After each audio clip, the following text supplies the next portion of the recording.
Yeah, and now we have participants in the room, and they're the ones who are punctual. And I'm looking forward to such an interesting session.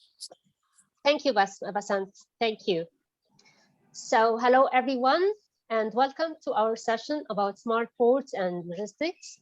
I'd like first to take this chance to thank Digital Arabia Network and Rakhamiya for organizing this fantastic conference and for having us here. I am Maha Diwan. I'm the CEO and founder of Logical Solutions and Consultation. We are specialized in digital transformation for ports and logistics. So today we have a fantastic panel of experts. So let me first introduce our panelists. We have with us Sven Daniels, is a partner and IT director at Hamburg Port Consulting. And also we have Rama Raju, who's the CEO and founder of Envision Enterprise Solutions. We have Ms. Inji William. She's North Africa Head of IT and Business Process Optimization at DHL. And last but not least, we have Hatem Fayez, who is CMA Marketing and E-Commerce Head of Department for Egypt and Sudan. So today we will be discussing a very interesting topic, which is the impact of digitalization and how it's changing the face of the logistics industry. Because even if some of us know that logistics industry has been late to this party, yet this means that there is a lot of room for improvement. So we are discussing today what opportunities we have there, what can we do to make the best use of these opportunities, and what we should take into consideration. And also it's important to highlight how the pandemic itself has stressed the importance of logistics and having solid digital logistics operations in place. So before we proceed, a little housekeeping. We will start soon with our presentations. After that, we will have a very lively and animated discussion among our panelists, after which we will have a Q&A session. So dear audience, feel free to post your questions along the session, and we will do our best to answer your questions at the end of our discussions. Okay, so let's start with our presentations. Let me share the screen first.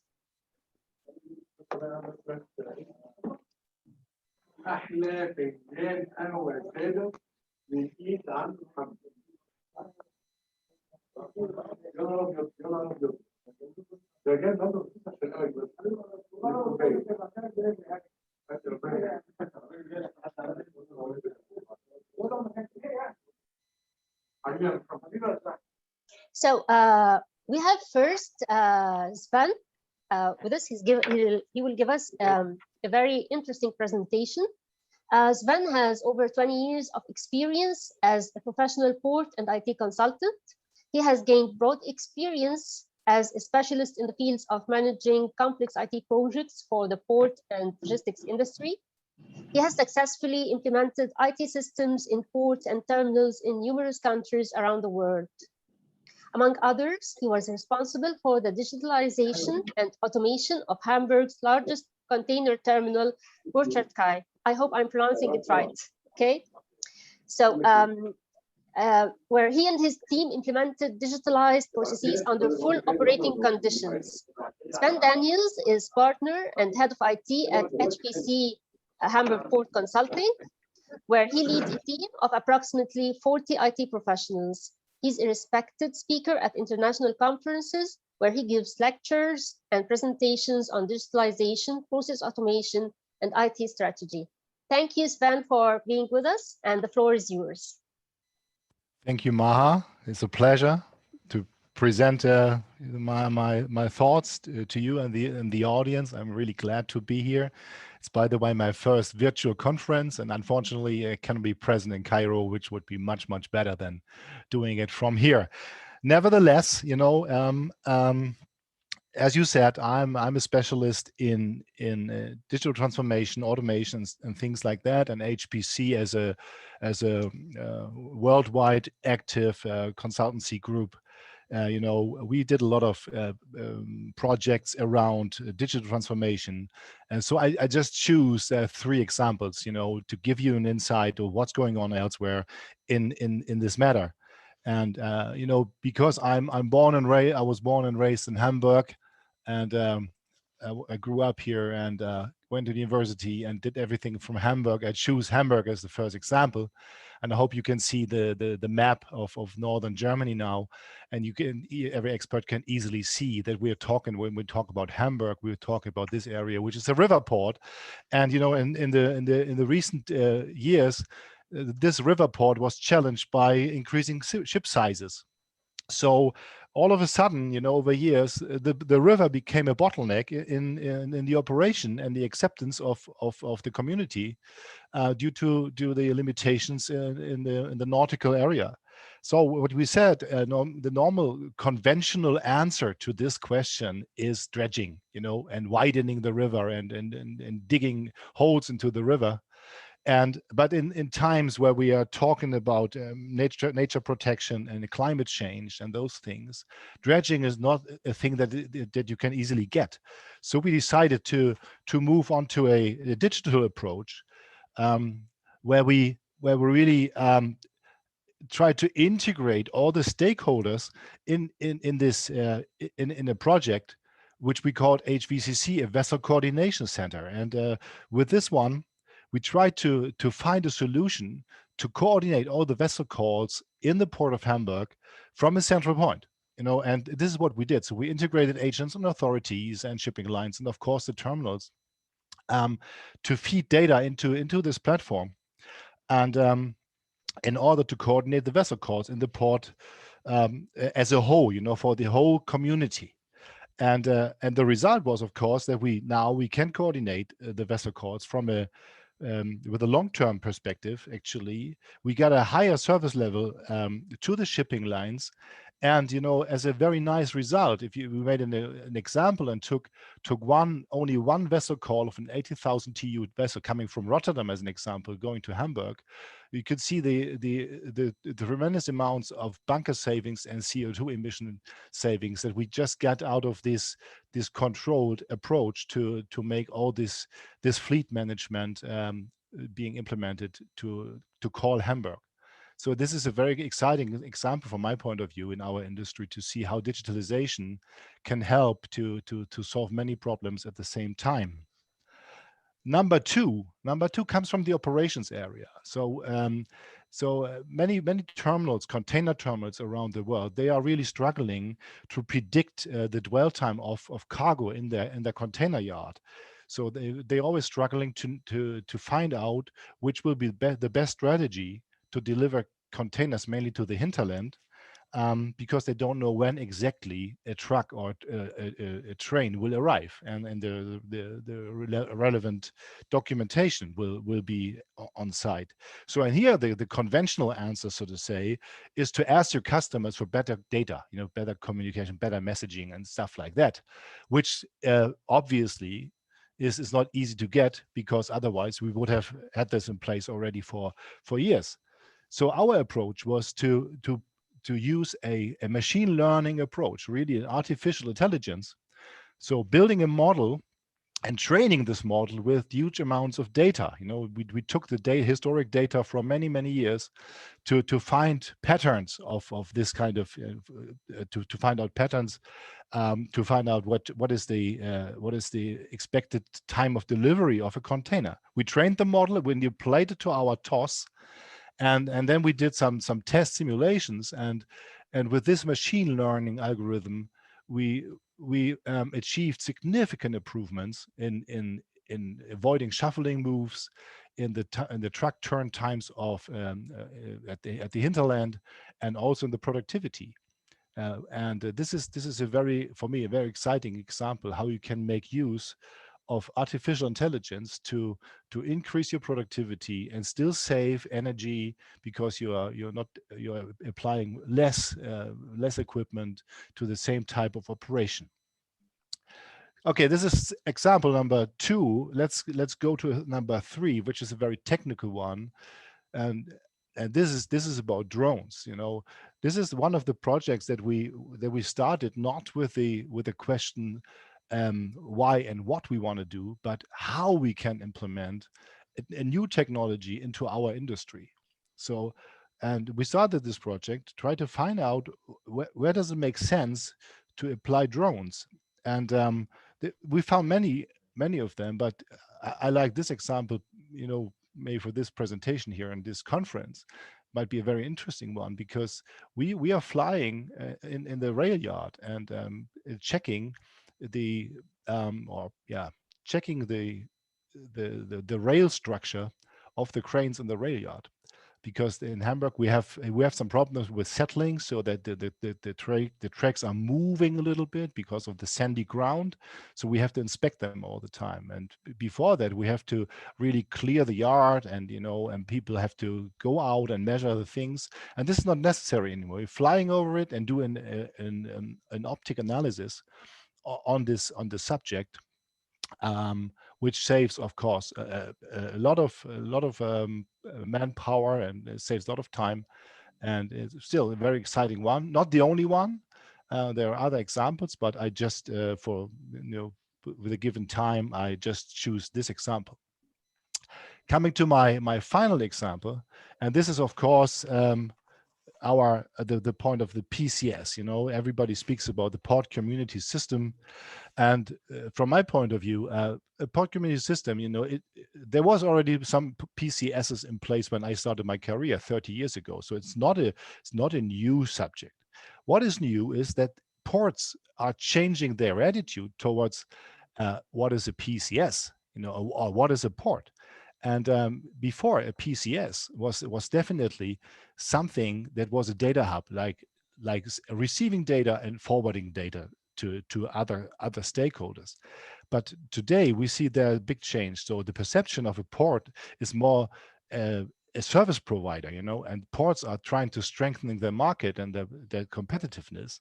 So the view is much broader now. Now the port community as such is seen as, from the origin to the destination of the cargo, from the exporter to the importer. So all the stakeholders are considered a port community. So when it comes to a PCS implementation, the ports today look for a much broader spectrum. And it's not anymore that a port authority is only a landlord. They are also what we call a digital lord or a data lord, because they are owning so much data that they really can facilitate and yeah, the processes in the port and around the port. And to do this, there's one very, very important thing, and this is what we see in this right graph here, is share in order to get. So all the stakeholders are requested to share data to achieve something, to benefit from the PCS in a very efficient way. And so PCS today is really relieving common pains. It's creating capacity and oh, I'm sorry, I have to go back. I'm sorry. Okay, can I go back, Ma? Yes. Okay. Yeah, here we are. And what I found important in this presentation and for further discussion is that what we see from those 3 or 4 examples is that that the functional scope of all the solutions are very individual. We cannot say there's a blueprint or something that we have to apply everywhere. So every port, every terminal has its specific needs, which leads to specific solutions when it comes to digital transformation. All right, coming to an end, I just put a short summary for you. What is a smart port? See if I can get it here. Yes, let me. Is it working? I don't see it moving. Okay, let me see this. Still not. Can you go one? Yeah, okay. This one. I was looking for the last one. The other one, please. Yeah, okay. So this is my last slide, and it calls for a summary or for some takeaways. What we really see for, or really recommend when it comes to projects here, that the understanding should be that everybody has its own challenges. There's no blueprint, nothing that we can copy and paste. It's always is something that has to be worked on individually and very specifically on site. The second finding that we gained from projects is it's very important to integrate all the stakeholders to provide win-win situations for the majority of stakeholders at least. And this calls for a strong change management. And the third takeaway is please invest in technology, in artificial intelligence, in IoT and drones, because we have to invest to gain advantages from it. And sharing data is crucial. And these are the takeaways from my presentations. I think, Maha, we will share the presentation, so all the words on it you can read later. I hope you got a good insight, a good starting point for our discussion, and I'm looking forward for the other presentations. Thank you very much. Thank you, Sven. It was very enlightening, and I like what you said about the change of the role of the port, and the impact on all stakeholders and on the environment especially. So thank you, Sven. You're welcome. So next we have Rama Raju. Rama is the founder of Envision Enterprise Solutions. Envision is a leading solution provider for ports, terminals, and logistics industries. With his dynamic leadership, Envision has built clientele and strategic partnership in various industries across the world. He studied engineering, specializing in electronics and communications engineering. He's an avid reader. He is known for his thought leadership, his out-of-the-box thinking, and he believes that technology transformation helps organizations grow exponentially. So thank you, Rama, for joining us, and the floor is yours. Let me get to the slide.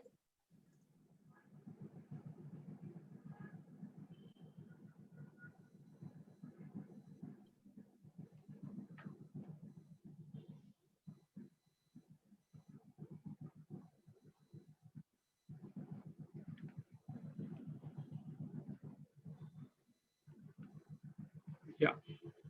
Thank you, Maha, for your kind words. And thank you, Sven, starting the session with your insightful inputs. Most of them are very relevant in the current context. I would be touching mostly upon the core technology, which is transforming the ports and terminals, and what is the expected end outcome or the takeaways for these investments for the ports and terminals. See, what we are talking about, everything digital, are the digital environments. And the digital environments which are connected, seamlessly integrated with internal and external systems, and also with the stakeholders. What are the expected outcomes of this digital transformation journey? First is the enhanced customer experience. And it is very relevant to the ports, because ports and terminals are generally the facility and service aggregators and service providers, where a lot of stakeholders exchange their services via port, and a lot of goods movement happens which are belonging to multiple stakeholders. The second thing is that ports is typically a very capital intensive, mission critical kind of operations, where efficiencies and turnaround times are very important. And with the competition, the per unit revenues are coming down. So all the while, the cost reduction is one of the very significant influencing factor and optimizing the operations. The third is the real-time visibility, in the sense port itself need to get a real-time visibility or terminal for what is happening within the port, and all the stakeholders outside also need to know what is happening inside the port for their containers, for their cargoes, and what stage it is, and how they can move to the next stage by right information and right time. and risk in terms of safety, in terms of commercial risk, in terms of the international customs related risk or the cargo related risk, and compliance and governance, as you mentioned, predominantly the green part of it, health, environment, and safety. And the biggest benefit of a digital transformation journey is the insights from the data. Over a period of time, the huge amount of data is available with the port, and they can get a lot of insights in terms of understanding the performance or understanding the constraints, and where are the revenue leak or idle times, or how they can further get optimized operations out of the whole infrastructure and the operations and resources they invested. So these are the objectives from the any digital transformation journey related to ports and terminals. But let us get into the some of the technologies which are significantly bringing advantage to this industry. I picked up, the 6 core technology elements which are significantly giving benefits compared to a decade ago, where all these technologies are now mature and available for consumption, and there are a lot of use cases available in the industry for people to try it out. The first one is that the IoT, RTLS, and sensor integrations. So earlier, the cost per sensor used to be very high. Now the cost per sensor came down drastically low, and integration became much easier, and connectivity is available across the ports, and acquiring the data from these sensors and aggregating into central data lake became much easy. What is that we get out of this approach or investment? One is that you can real time view the equipment health, and you can see the entire operation view, entire port across the different departments and operational areas. And third time is the real time location of the activity and the equipment. This would give them the benefit of integration. The next one is AI, ML, and data sciences. There are a lot of proven algorithms available, either for vessel optimization, yard operation optimization, equipment operations, and even predictive maintenance. In fact, we have done few use cases for the where we could able to predict the potential failure of a port equipment. And you can also see some algorithms for the demand and performance forecasting. The other one, which is mentioned by Sven, again, can you go to the port community system and customer portals, which makes the data exchange becomes easy, and a lot of stakeholders can exchange the data. And the other one is the API, EDI, and RPA, where data exchange can happen seamlessly between internal and external systems. Cloud and big data matured a lot, and this can be consumed by any of the port and terminal. This reduces the IT infrastructure and quick, scalable, and secure infrastructure. And the last one is that automated autonomous operations. Operations can be automated, and all operations also are getting automated from the unmanned equipment to the semi-automated to fully automated equipment.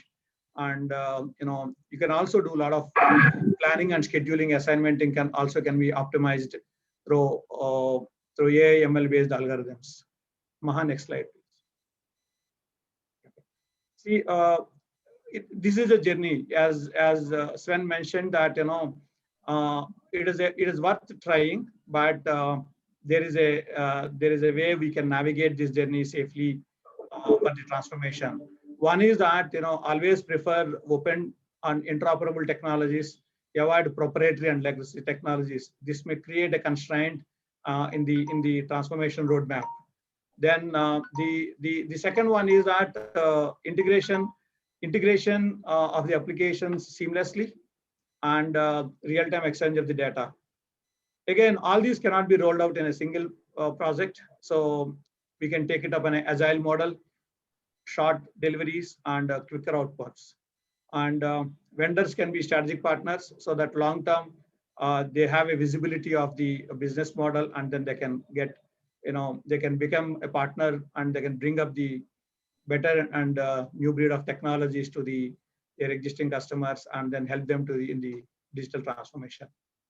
This ends to my presentation or the viewpoint, Maha. Thank you so much for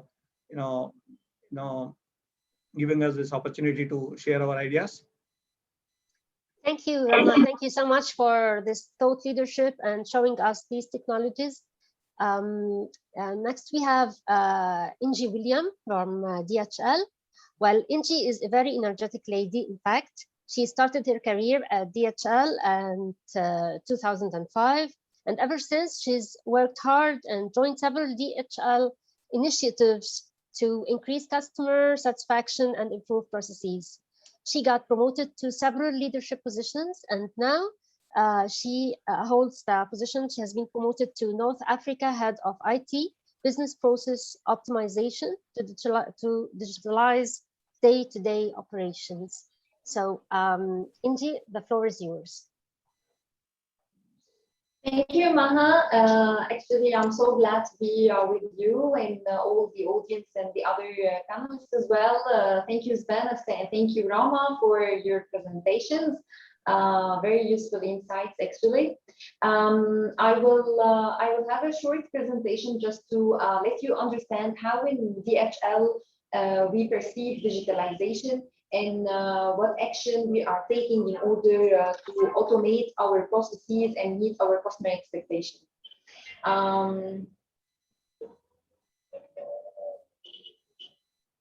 So Maha, if you can just help me and Yes. go to the next slide.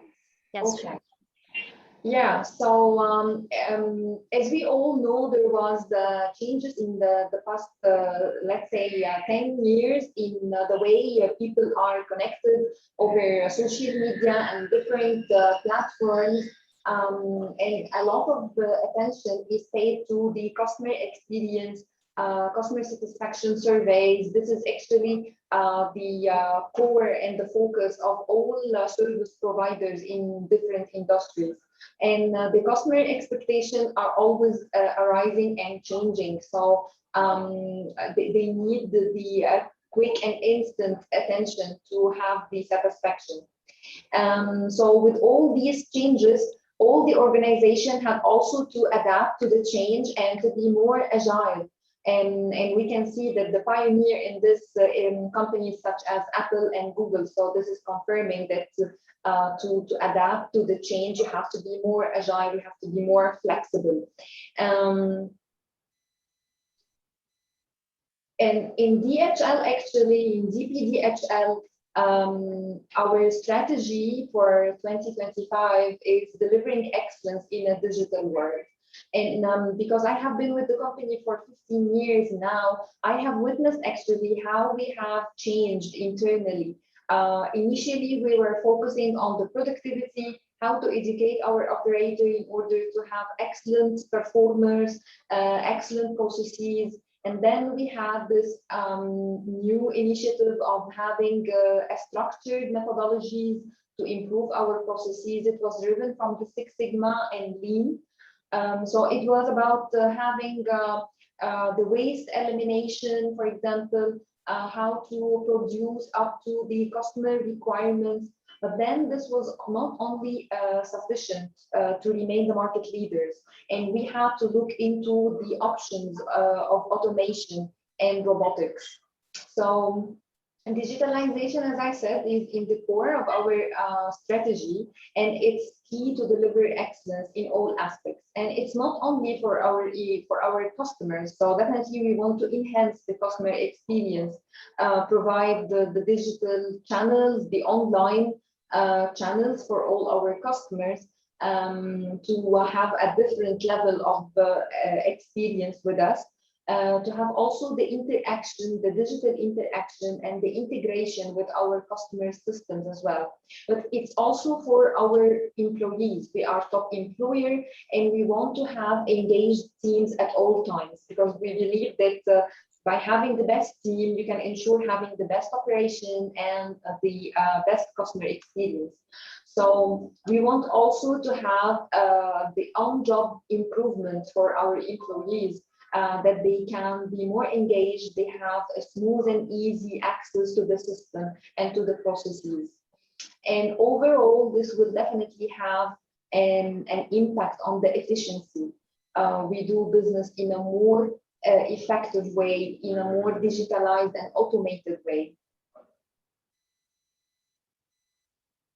I will share with you two examples of our customer interaction platforms. My DHLI, it's my DHLI Interactive, the I stands for interactive because it's a platform where the customer can actually interact in all the cycle of the shipment, starting from placing a booking. So first they can get their quotation online by simply having, instead of sending an email or placing a call to the sales team and then waiting to get a reply. No, you can get the quotation in a timely manner instantly, and then you can place your booking. And you can have on one screen your all your shipments tracking. You can easily track them and see the status, if there is any delay, any exception.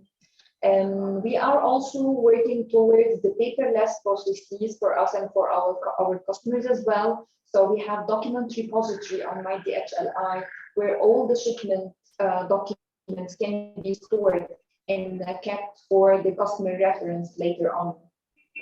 And we provide customer as well with analytics, so we can have comparison between the volumes on different lanes and the stand as well. There is also the possibility for the customers to customize their reports and to schedule them to be received on specific date and time, rather than following with the operator and sending reminders, for example, to receive a report. No, the customer can have all the reports customized to their need, and they are also stored in the document repository. So this is actually one of the innovation we are so proud of, and we also believe in the continuous improvement. So we continue to improve and to add more features. And our second example for today is Saludo. This is actually our road transport digital platform. It's up and running and live in our Middle East and North Africa region. And the challenges we have with this market, it's very fragmented. So we have suppliers for trucking services, but it's not unlike the sea freight and air freight. We don't have like carriers that we can deal with in a more structured way. So it's very fragmented. So by having Saludo in place, we are not only giving this service to the customers, but we are also giving it to the suppliers. So we are having the balance between the supplies and demands, and we have very high visibility on rates, very transparent rates.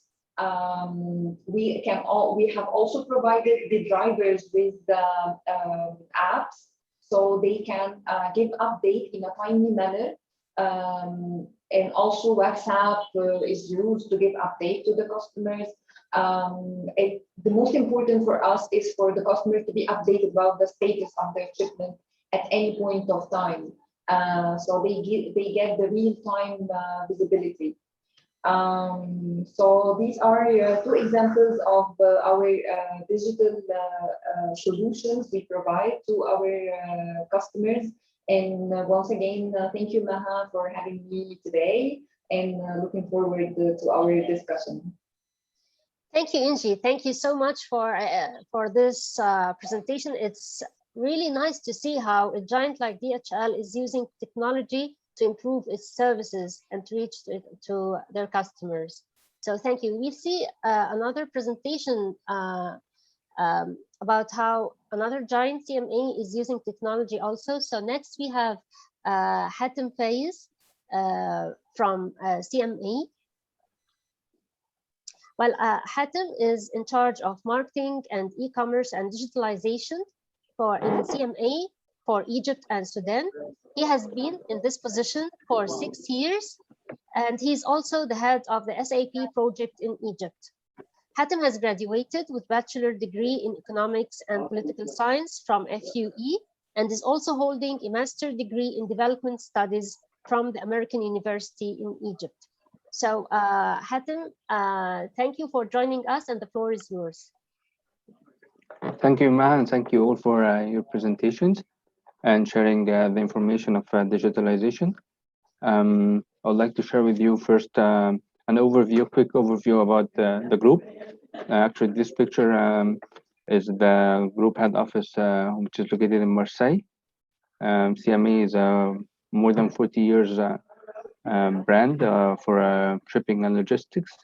It's led by Monsieur Rodolphe Saada. We have more than 538 vessels. We are serving more than 420 ports around the world within the 5 continents. We have transported in 2019 more than 22 million TEUs, containers.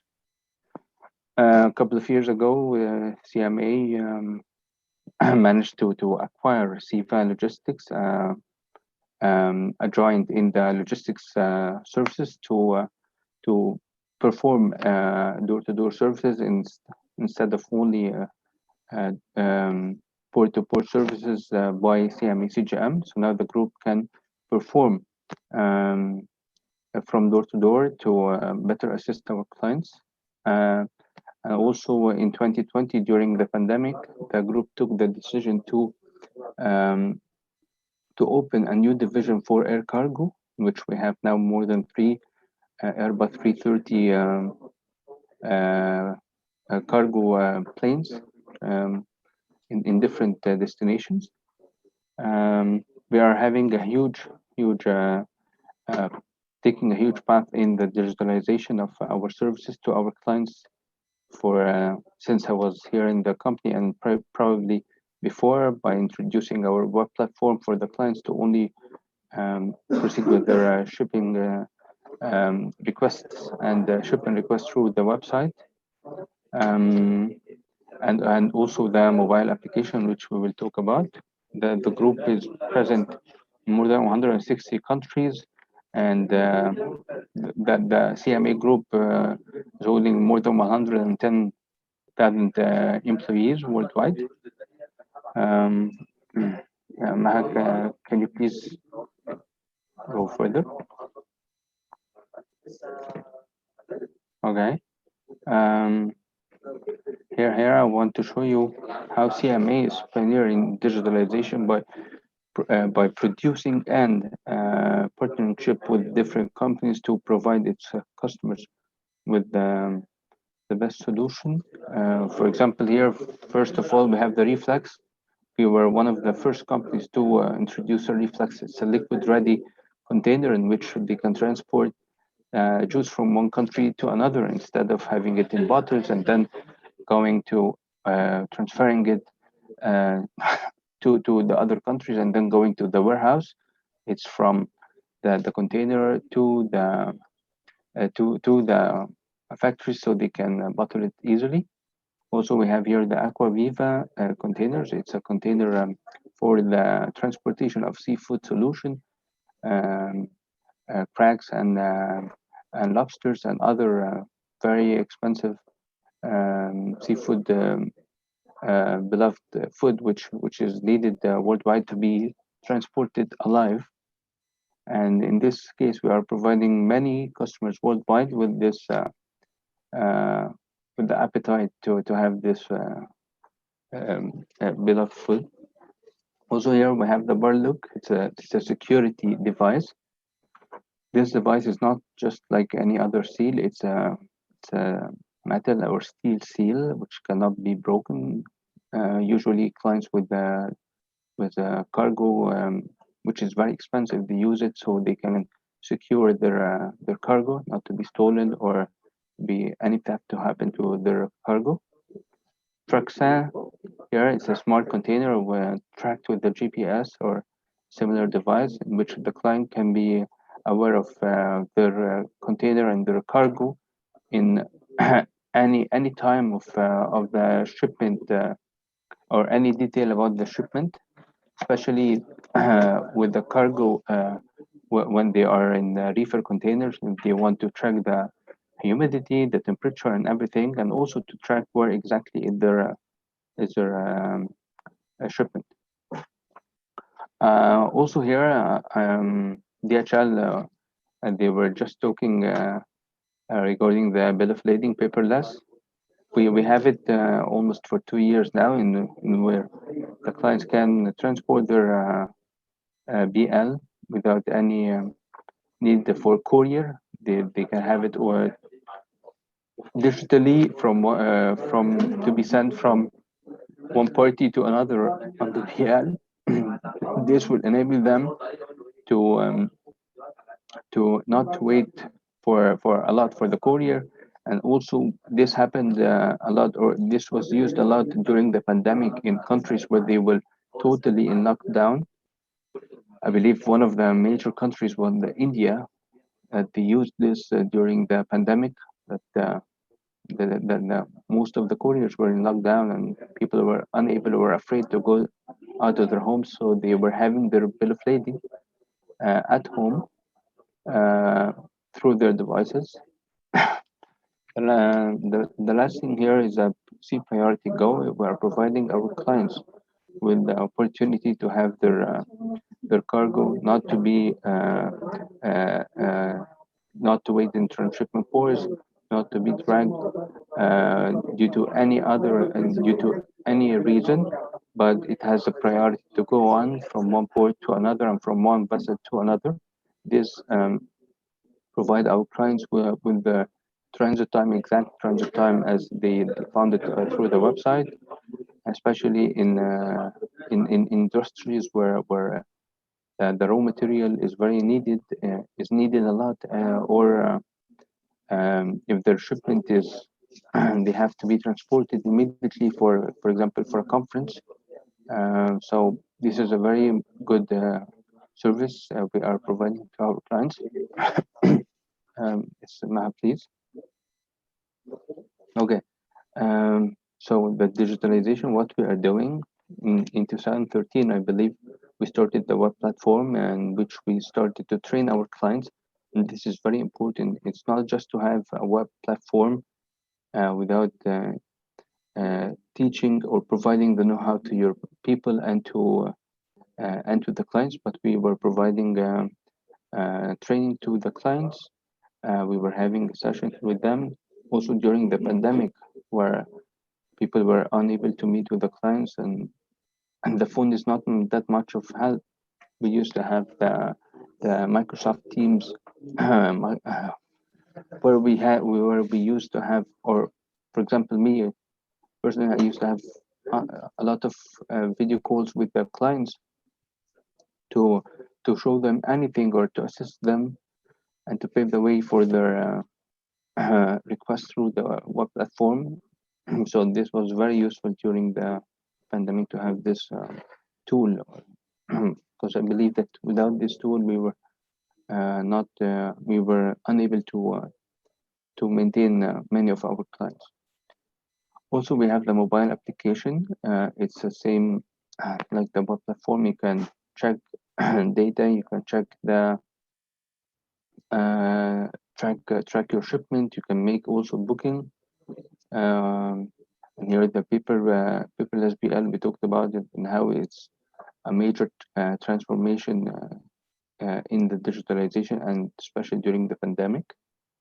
We have also here the trade lens. It's through the blockchain, in which the clients can have can check all their data regarding their shipments and regarding everything, and they can also transfer all the documents and everything securely through the service, which is by the blockchain. It's a new generation of digitalization going in the logistics and maritime sector. We have also here the CMA CGM was the pioneer in producing the first LNG container shipping, and it was one of the largest, which we have it here in the picture. The under the name of our founder, CMA CGM Jack Saadi. This was started last year.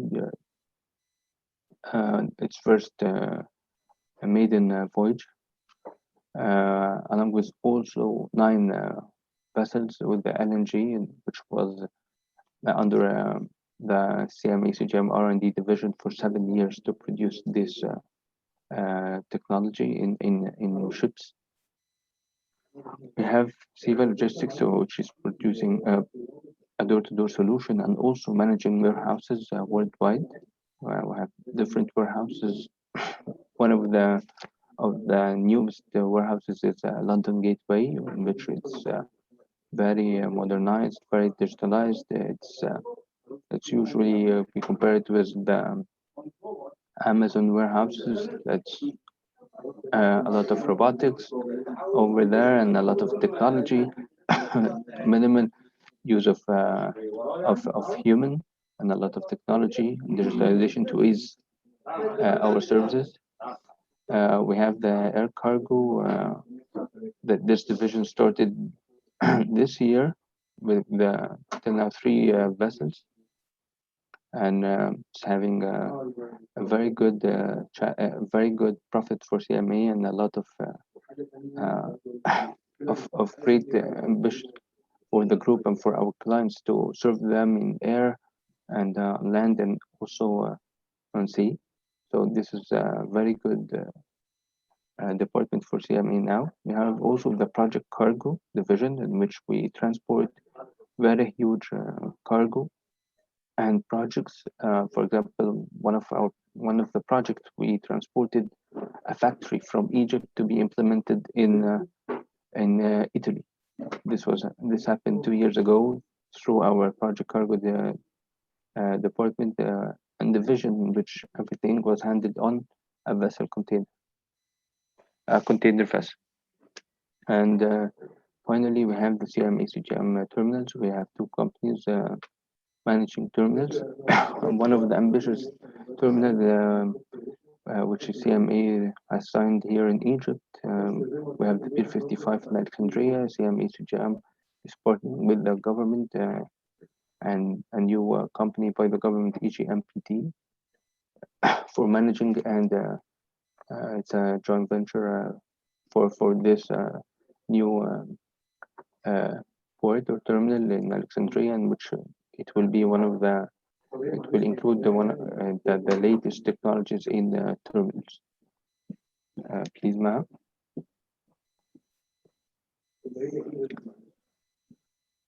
Out of all of this, I would like to mention 2 of the main sources I want to show you. We have the shipfin, trade finance, in which some traders they have the cargo or they have the idea and they want to ship them, but they don't have the enough finance. So CMA CGM is financing their project or their shipments and assisting the traders to start trading without any problems, and financing their operations to be on CMA CGM vessels, and also the minimal profit for CMA, and also this will provide the client with a lot of wide range trade, and also they will be able to have trade finance again with CMA. So this is providing the clients to grow their business and also to maintain their financial flow. And the other project is networking. It's intermediation services, CMA CGM. We are being a mediator between customers or traders or businessmen in countries and other countries. We are mediating or creating a network between them. But of course, this has to go through some requirements in which these clients first they meet through CMA. We introduce them, and also they have to transport it through CMA. So this is a very good service. which is creating a lot of opportunities for many of our clients. So yeah, thank you, and that's it from CMSC Jam. Thank you, Hatem. It's very thrilling what you said. And actually, thank you all for these presentations, because what we can see here is that there is a lot of opportunity. And no, Hatem, please, can you do something about the background? Okay, thank you. So I think there is lots of opportunities here, and I think that we have a promising future for the digitalized logistics industry. So I don't know what you think, Rama, about that.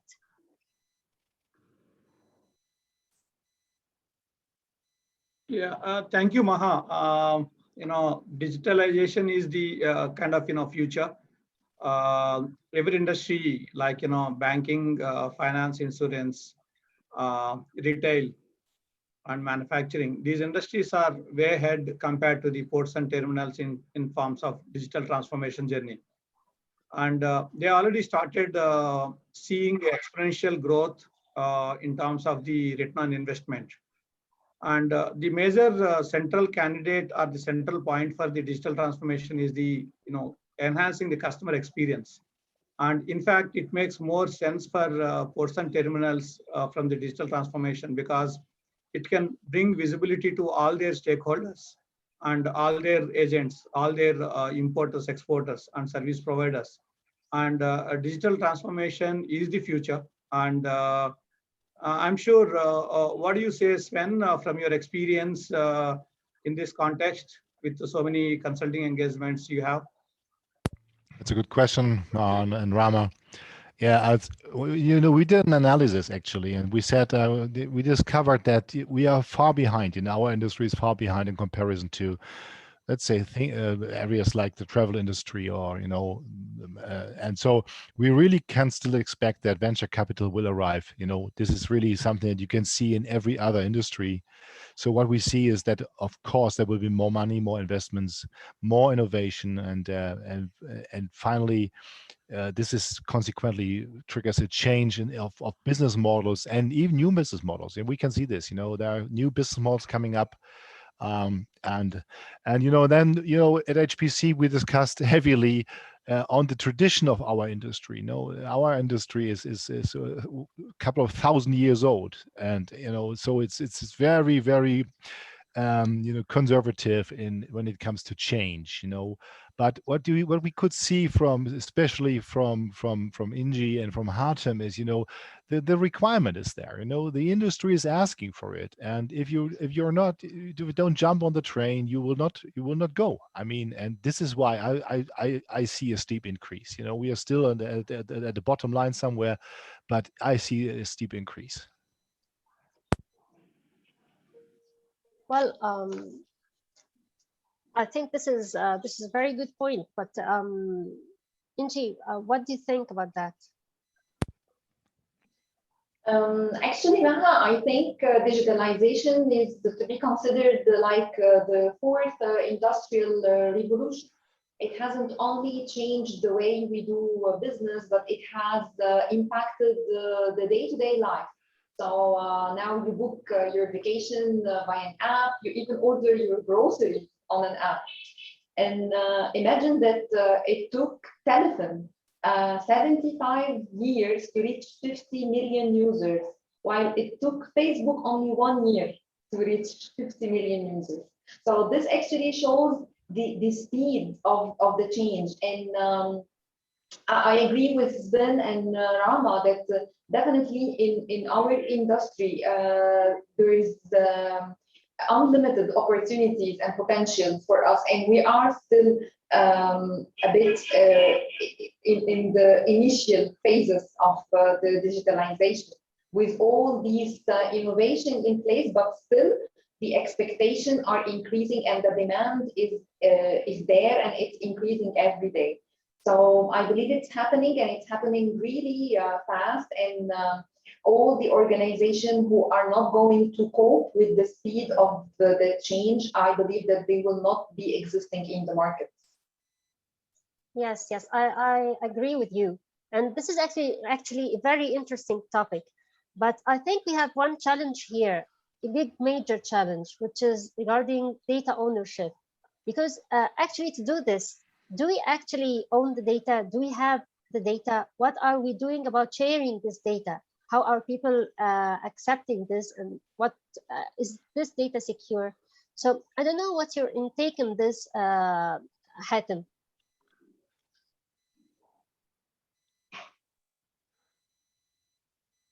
Hatem, you can unmute, please.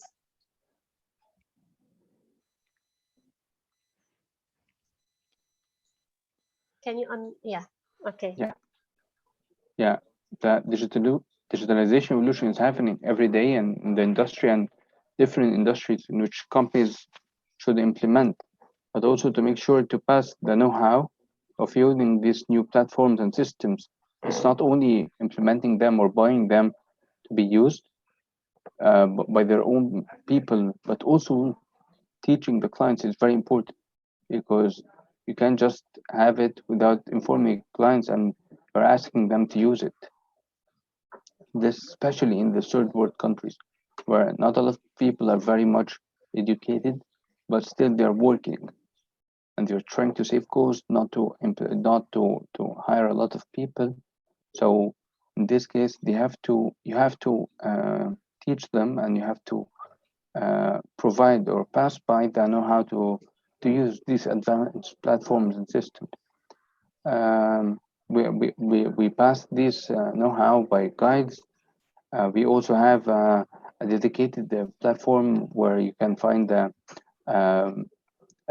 need help with all the information needed, and it's like a manual guide through the website. This is what we need. Also, there is an online help desk to further assist our clients in this. So, in this case, it's not only about having the best system or implementing the best solution without informing the clients how to use it. Thank you. Yes, I think this is a very good point. It's about the measures we take. But back to the data ownership and how we are sharing data. What do you think, Rama, about that? Data comprises of multiple group of information. One is personal and payment related information, which has to be protected as per the compliance and governance. And the transaction data related to values and volumes. Typically, this comprises of information which the operation information, which you may selectively expose to the different stakeholders basing on need basis, like the quantities available in the yard, or the billing rates, or the invoice information, that kind of thing. And the final part, which makes a very significant impact, is the notifications, escalations, the arrival information, status updates, exceptional cases. This also can be shared with the external stakeholders liberally, because it helps them to respond in time, quickly come out with a remedial action or plan for the contingencies. So the data is a common asset, and it should be consumed by the common people as per the governance which is set by the respective organization, Maha. Yes, okay, I agree with you. But maybe I think that USFAN have a great experience in implementing port community systems and terminals. So I think you can tell us about this data ownership. Yeah, in the very practical aspect of perception, when it comes to a digitalization in a B2B environment, really bigger integrations, then we see there is a certain struggle between cooperation and competition. You know, we see that this nice headline, share in order to get, which is really a nice headline. It sounds very nice, you know, but it says also that you are sharing something that you might consider as the new gold. You know, some people say data is a new gold and we don't know what to do with it, but it has to have a value because everybody is so crazy about it.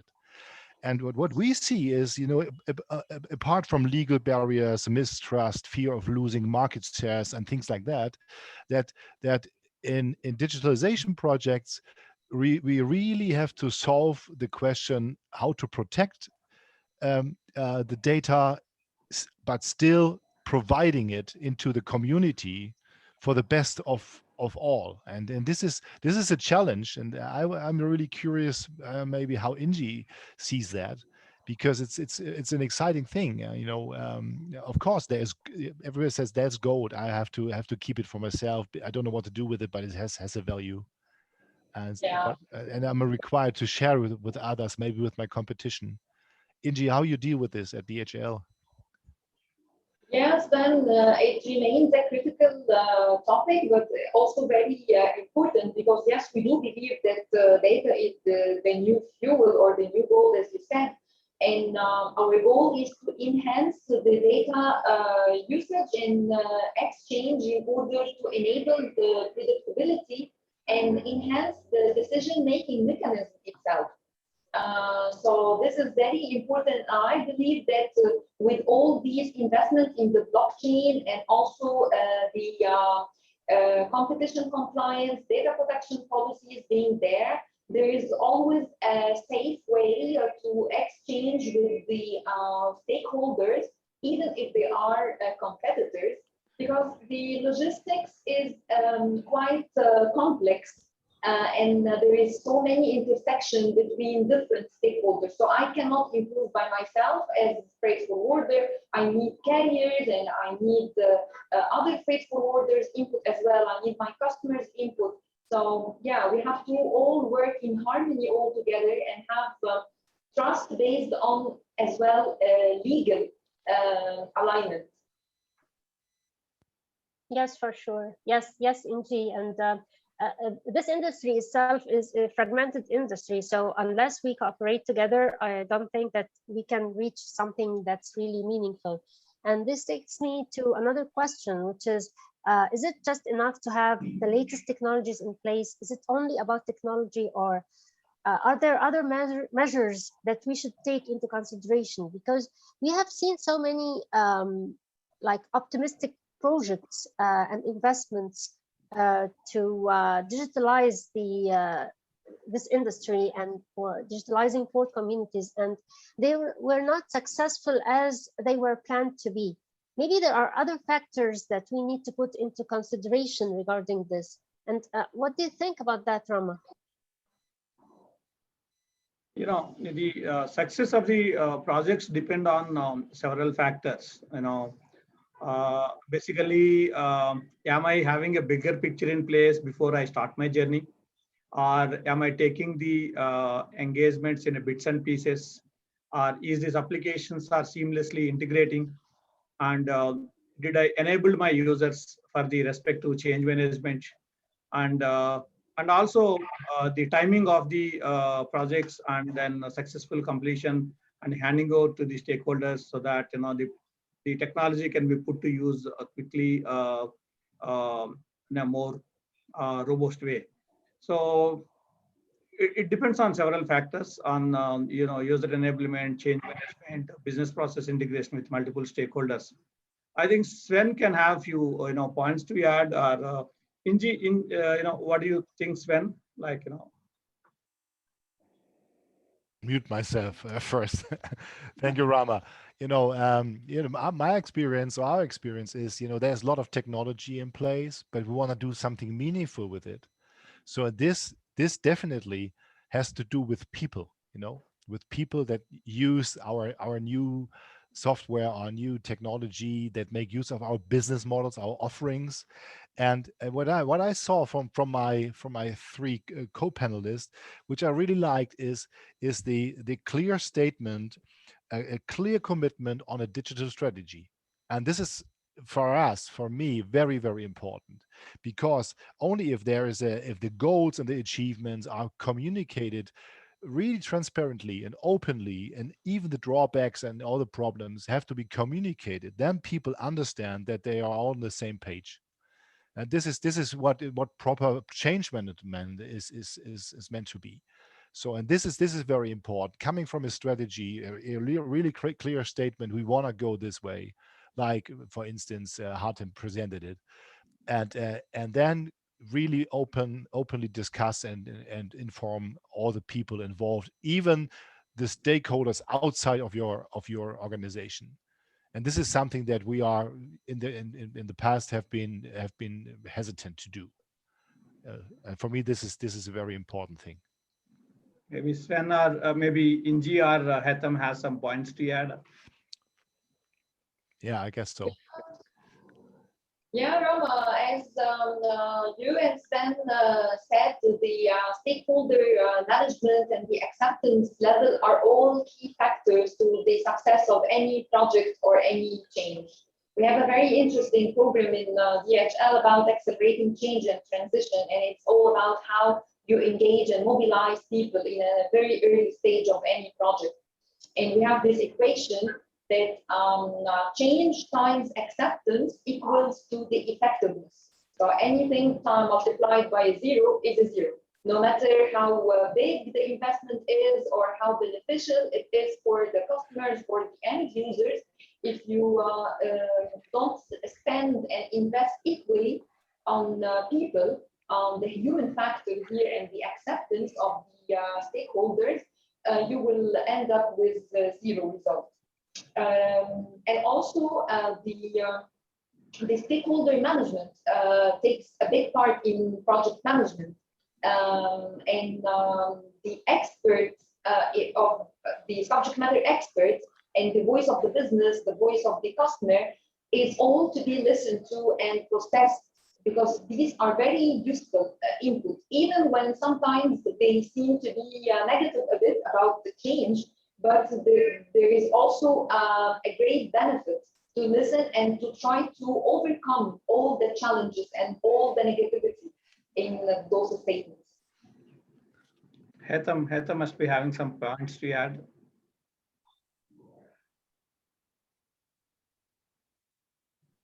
Hatem, you are muted. Yeah, I'm sorry again. Okay, I believe that data are already being shared between different platforms and systems, and they're very secured. One of them, the growing system, the blockchain, CMA, and also other key players in this industry and different industries, they are catching up to the huge technological developments in this for the digitalization to be able to provide their customers with their business needs to perform their job and their shipments from anywhere. So you don't need now a runner to go pick up your documents. You don't need for example, the courier transported. It's all being done digitally from a continent to another, from one party to another, in single and click from one country to another, with which is very secured, and they're accepted everywhere. And I also believe that here in Egypt nowadays we are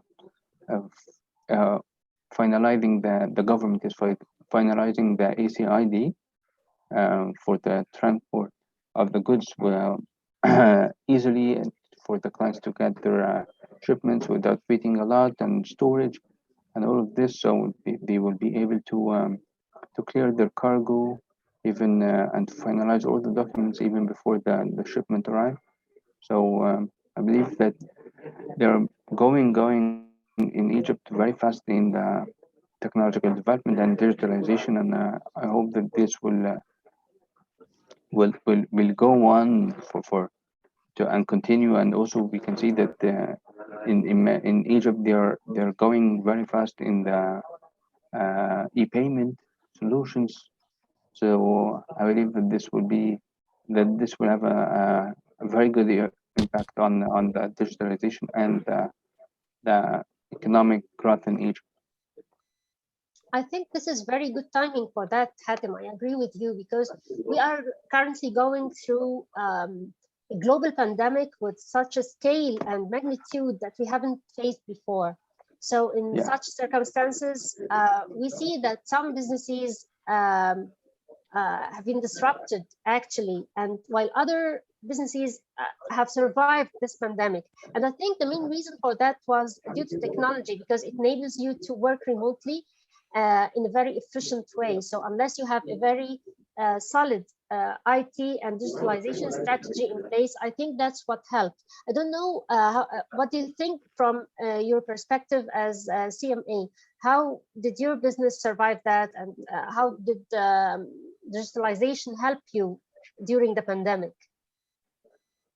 Yeah, this was very tough time, but we managed. As most of our staff, they were working from home worldwide, and in this huge industry, I'm managing a lot of documents, a lot of clients' requests, doing this through home, through your family, staying the sofa. It's not like working from the office, but it didn't take us a lot to capitalize the what's happening in the situation. And I believe that digitalization was the key to our success, where the group reported huge profit and also strong customer service and customer centricity, and maintained our customer centricity. The group developed rapidly the e-commerce platform, and I can literally see that in CMA CGM, every less than 3 months, we have new updates in the e-commerce platform. And for me, I have to study it so I can teach, or I can pass this know-how to my colleagues and also to the clients. So this takes a lot of time and a lot of understanding for new technologies or for new services in which we have to know to assist our clients and provide them the best service while sitting from home on my computer or the laptop. And also I'm sending the clients all their documents through the e-commerce platform. And I believe that if the pandemic happened few years before, we were not able to perform this. We were not able to maintain our clients. If this doesn't happen, we will not be. We won't be able to retain our clients for future business, and they will probably have to shift to other competitors, which can assist them. I also believe that one of the best thing which we heard or feedback from clients as during the pandemic, they didn't have to spend a lot of money, but they maintained their expenses and costs due to the digitalization, due to providing them with documents and invoices. Everything was sent to them through the website, so they don't have to spend on render on any expenses. So the digitalization and then these new innovations in the digitalization assisted the clients through the pandemic and also assisted CMA CGM grow and to have more clients due to our service to our existing clients. Yes, exactly. I agree with you. And I think maybe I think DHL has a similar experience in this regard, right, Inji? Yes, Maha. As Hatem said, if the pandemic took place years earlier and we were not well equipped with the technologies and paperless processes, I don't want to imagine what could have happened to our industry. And yeah, so the technology and the digitalization played a remarkable role during the pandemic, the lockdown and the work from home. Because it has enabled us to have the business continuity in a smooth yet effective way, because we were all equipped with the systems and tools. It has actually, to the contrary, enabled us to roll out platforms. We were struggling with the acceptance level of our customers, actually. and all of a sudden they became really popular. For example, our electronic document management platform, who customer have resist for some time because it's a change. Again, we have already discussed about the stakeholder management. But with the restrictions imposed by the pandemic, the social distance, the work from home, it was much easier for them to receive their invoices, for example, via our electronic document management solution, rather than waiting to receive the original physical invoices, for example. And here in Egypt, we can all see the change in the government approach. So I have recently worked with our CFO on the tax authority e-portal. So we are now members on the tax authority e-portal, where all invoices are automatically transferred to the Egyptian tax authority platform, and also visible to our customers. Same, our suppliers' invoices are on the same platform. So I believe that there was so many lessons learned from the pandemic experience, and they are all in favor of more digitalization and more automation. Yes, exactly. Yeah, so it helped us to meet our customer expectation, and we had actually very good financial figures during that year. Yeah. So Rama, as a technology provider, what do you think? I think it is interesting to know that how DHL and CMA CGM handled the pandemic situation, because everybody went through a kind of shock, and subsequently they started gearing up for the situation. So what you say, necessity is the mother of invention. You need to find a way to make things happen and move forward. So we also worked with some of our customers. We got some requests for additional enhancements or deployment of customer portal or some mobile applications. And we also worked with our customers very closely and helping them to handle this pandemic, so that they can facilitate, paperless transactions and remote interactions, and less personal visit to the ports and terminals, and how they can exchange information safely, securely, reliably, so that the transactions can keep happening and operations will not stop. Sven, what is your experience? From the how pandemic impacted the industry?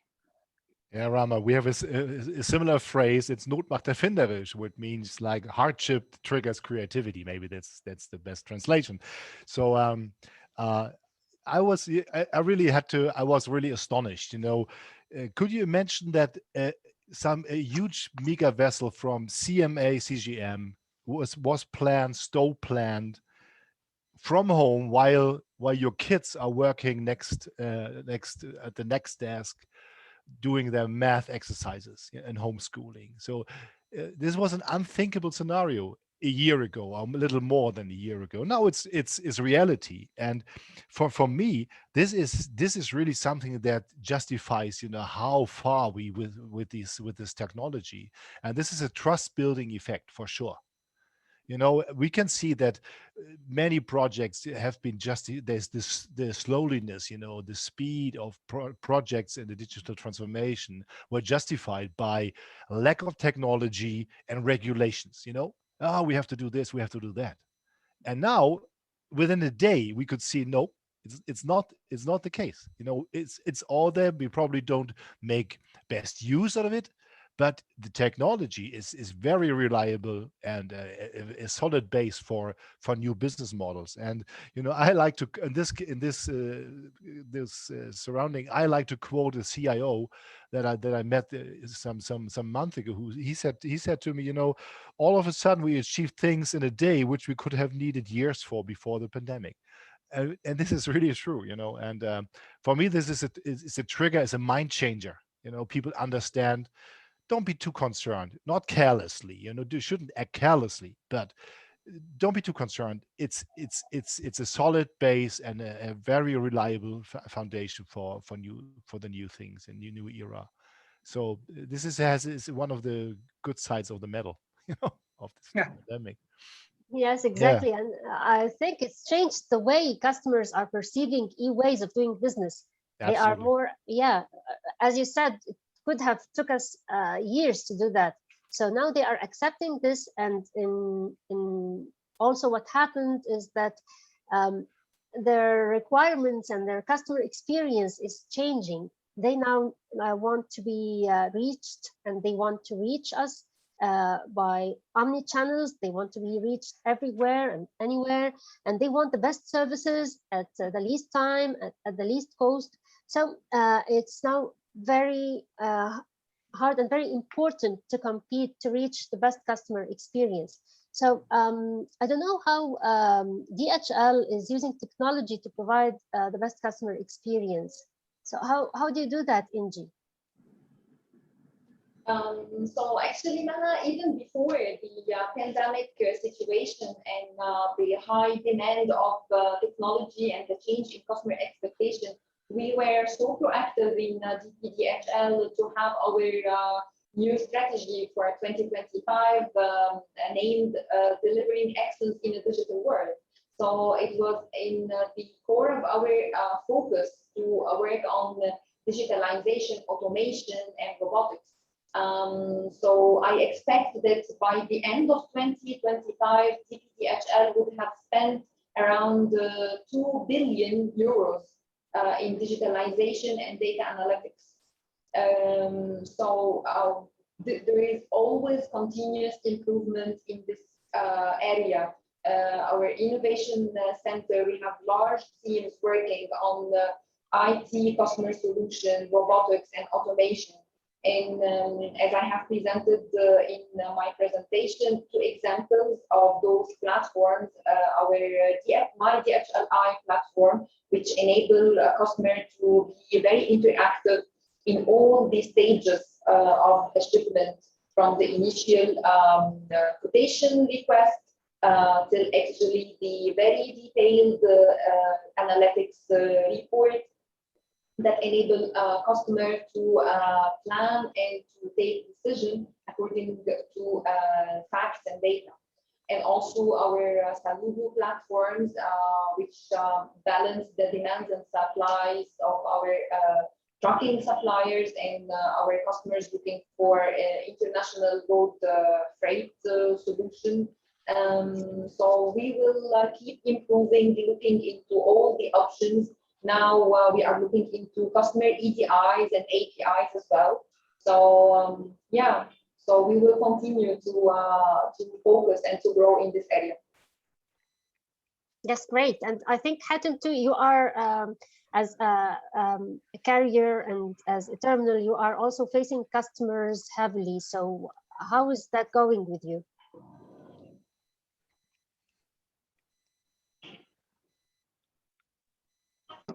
Well, by the beginning of the pandemic, we were very afraid. We used to have meetings with the clients regularly, sales, customer service, and me as a marketing and e-commerce, I used to have regularly in office, and I used to visit them while staying at home. And the head office advised us not to have any visits for any clients.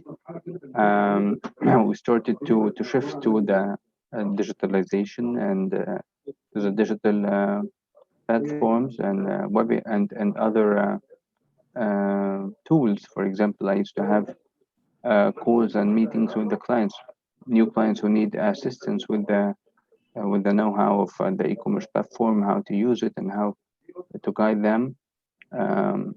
I managed to have meetings every day with new clients through the Microsoft Teams video conferencing, so I can teach them. I can be very interactive with them. They can see me, they can hear me, can share my screen with them. I can send them documents. This provide a very a great solution, just like the physical meeting with the clients.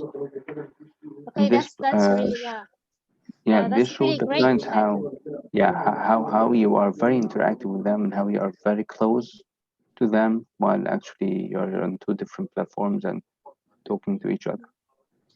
Yeah, okay, that's great. The issue is we are running out of time, and I know that Rama and Sven, you have very good intake on this, but there is one question here in the chat that we need to tend to. It's about security. It says, what about data security when there are so many stakeholders involved? So I'd like to answer this question before we end. So what do you think, Rama? What do you think, Sven? Sven, can you take this question on the security?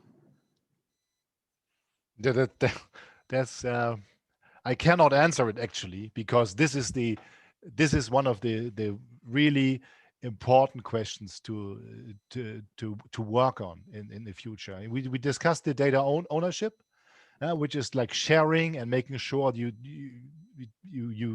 share to get.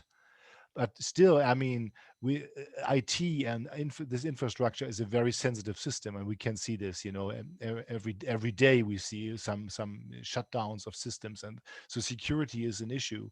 And I believe that we will go. The tendency will be that we have our systems in the cloud, protected by professionals, and we will enter into service level agreements, which really includes a security level, which is really something you can like going to a bank and put your money into a safe. You can choose different safes, but this is a very important one and underestimated at the time being.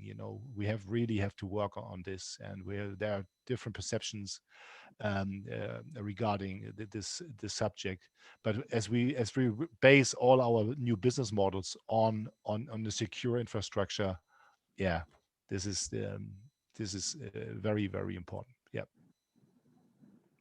Yeah, okay, that's I agree with you. I think there is lots of effort that needs to be put into this. So I believe we have a lot to talk about when it comes to logistics, but the time is running, and unfortunately, we have to end. It's been great to have this discussion with you, and thank you all for this fruitful discussion about various topics regarding the digitalization of ports and logistics. It was very useful.